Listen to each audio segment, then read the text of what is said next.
A day of my life bilang isang content creator of the age of 18. Charis, uy, mag-43 ka na, day. Magliligpit naman ulit tayo ng ating kalat ni Bibinil. At ito na nga mga kasisilab, at nakahingi ako ng malunggay sa kapitbahay. May naisip akong lulutuin sa sardinas.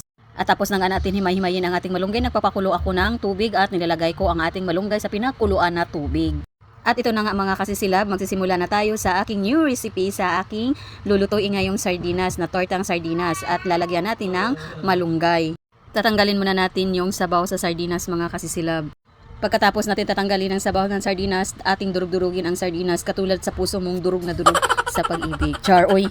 Simulan na natin durug-durugin ang sardinas, or ang puso mong durug na talaga, char, oy. Wag feeling die. Magdurog ka lang ng sardinas, ang dami mo ng hugot. At dahil nga durog na ang ating sardinas, lalagyan na natin isang pirasong itlog. At ating mikos-mikos natin ng maayos mga kasisilab.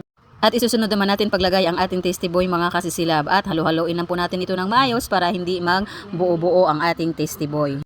At okay na nga ang ating sardinas at ang ating tasty boy. Babalikan natin ang ating malunggay at tatanggalan natin ng tubig at ating ilalagay sa ating sardinas na dinurog, at doon natin ihalo ang ating malunggay.